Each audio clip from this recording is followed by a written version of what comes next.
Welcome to another Geography 215 math video. Today we'll be talking about Chapter 2. The learning objectives for the Chapter 2 video are to learn about the atmosphere, gases in the atmosphere, atmospheric proportions, and temperature changes in the atmosphere. Let's start with the thickness of the atmosphere. Way out in a faraway galaxy there is a planet called Blizzard. The planet Blizzard has an average radius of 4,832 kilometers, or 3,002 miles. On planet Blizzard, about 99% of the atmosphere's mass occurs within about 40 kilometers, or 25 miles of Blizzard's surface. Hence, the thickness of the atmosphere represents only about how much percent of the total radius of Blizzard atmosphere system. This is a ratio problem, so you'll want to set up a ratio equation. The ratio problem in this case is, on the top put the thickness of the atmosphere, which is 99% of the atmosphere's mass, and on the bottom put the radius of the planet Blizzard. Next, add in the variables. The thickness of Blizzard's atmosphere is 40 kilometers, and the average radius of Blizzard is 4,832 kilometers. 40 kilometers will go on top, and 4,832 kilometers will go on bottom. To solve the ratio problem, you will divide 40 kilometers by 4,832 kilometers. The units will cancel and you will be left with 0.0082781 and so on. Since the problem is asking for a percent, you'll have to convert the answer to a percent. Basically, multiply your answer by 100. This gives you a percentage of 0.828%. Therefore, to answer this question, the thickness of Blizzard's atmosphere represents only about what percent of the total radius of Blizzard atmosphere system? The answer is 0.828%. Now let's discuss the gases in the atmosphere. The main gases in the Earth's atmosphere are nitrogen at about 78.08% and oxygen at about 20.95%, with other gases making up 0.97%. Here is a more in-depth look at the gases of the atmosphere.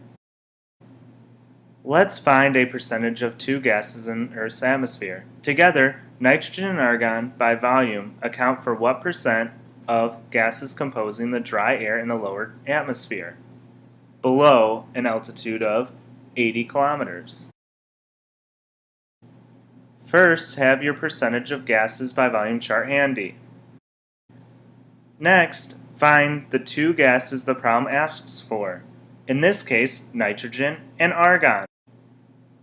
Nitrogen is 78.08% and argon has 0.93% by volume. Having the two gases wrote down, add the nitrogen and argon together to get the volume percentage. So the problem would be add 78.08% for nitrogen and 0.93% for argon. This gives an answer of 79.11% or 79% with rounding. I would round the answer to the nearest whole percentage. Together, nitrogen and argon by volume account for 79% of the gases composing the dry air in the lower atmosphere, below an altitude of 80 kilometers. Now let's move on to atmospheric gas ratios. Up to an altitude of about 80 kilometers or 50 miles, the portion of the atmosphere is known as the homosphere. Knowing the proportions of gases is important. Within the homosphere, the proportion of nitrogen to argon in dry air is approximately what to 1? Again, find the gases that you are looking for, in this case nitrogen and argon. Now you're going to want to take the ratio of the two. To find this ratio, nitrogen to argon, you are going to want to divide nitrogen percentage by the argon percentage. Filling in the percentages, you get 78.08 divided by 0.93. This gives you an answer of 83.9569892, or simply 83.96 when using rounding. So, to answer the question,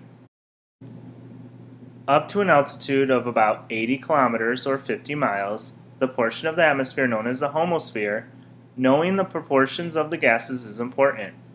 Within the homosphere, the proportion of nitrogen to argon in dry air is approximately 83.96 to 1. Moving on to temperature changes in the Earth's atmosphere, within the troposphere, on average, the air temperature decreases 6.5 Celsius degrees for every 1,000 meter increase in altitude. Another conversion for this is 3.5 Fahrenheit degrees per 1,000 feet. Based on these atmospheric conditions, predict the air temperature outside an airplane cruising at 20,000 feet. If the temperature at ground level is 90 degrees Fahrenheit, assume that the ground is near sea level. Answer in degrees Fahrenheit. There are two ways to this problem. We will go over both of the ways. The first way is to set up an equation. First, divide the height or altitude being asked, in this case 20,000 feet, by 1,000 feet. This will give you the number of times the temperature changes. There are 20 times that the temperature changes. Remember, the temperature changes 3.5 Fahrenheit degrees per change, or rise in elevation. So you will want to multiply 20, or the number of temperature changes, by the change in temperature per change. Multiply 20, the number of temperature changes, by 3.5 degrees Fahrenheit, which gives you 70 degrees of change. Now you are going to want to subtract, because you're going up in elevation, the 70 degree Fahrenheit temperature change by the ground temperature, which was 90 degrees Fahrenheit. This will give you an answer of 20 degrees Fahrenheit. Therefore, the temperature at 20,000 feet with a ground temperature of 90 degrees Fahrenheit is 20 degrees Fahrenheit. Now let's try the second way. Create your partitions from the surface to 20,000 feet, like the example shown. Now that you have your partitions from ground level to 20,000 feet, insert the temperature from the problem at the ground level, in this case 90 degrees Fahrenheit. Next, subtract the 3.5 degrees Fahrenheit from the ground level temperature to get the temperature at 1,000 feet. Remember, for every 1,000 feet, the temperature decreases 3.5 degrees Fahrenheit. The temperature decreases because you are going up in height or in altitude. So, 90 degrees Fahrenheit minus 3.5 degrees Fahrenheit gives you a temperature of 86.5 degrees Fahrenheit at 1,000 feet. Next, subtract the 3.5 degrees Fahrenheit from the temperature at 1,000 feet to get the temperature at 2,000 feet. Remember, for every 1,000 feet, the temperature decreases 3.5 degrees Fahrenheit. The temperature decreases because you are going up in height. Subtract 86.5 degrees Fahrenheit, the temperature at 1,000 feet, by 3.5 degrees Fahrenheit to get the temperature at 2,000 feet, which is 83 degrees Fahrenheit. So now you're going to want to do that at every level. Keep subtracting 3.5 degrees Fahrenheit for every 1,000 feet all the way up to 20,000 feet. Once you are finished, this is what it should look like.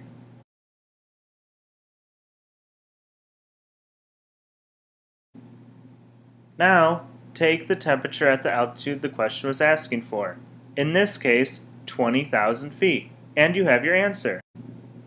The temperature at 20,000 feet with a ground level temperature of 90 degrees Fahrenheit is 20 degrees Fahrenheit. This is the same answer as the first way that we tried.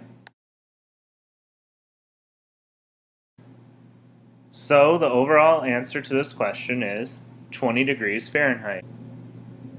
Let's try another problem. Assuming that the air temperature drops 6.5 degrees Celsius per 1,000 meters increase in altitude. Compute the temperature at the tropopause if the sea level air temperature is 31 degrees Celsius and the altitude of the tropopause is 11 kilometers. Let's try this type of problem again, but with Celsius. We will just use the first way for this problem. It is important to note that 11 kilometers is 11,000 meters, so you will have 11 times that of temperature change. So now you will want to multiply the times the temperature changes by the change in temperature. Inputting your variables, 11 for the times the temperature changes, and the change in temperature per change, which is 6.5 degrees Celsius. Multiply 11 by 6.5 degrees Celsius, which gives you an answer of 71.5 degrees Celsius, which is how much the temperature will change from ground level to 11 kilometers.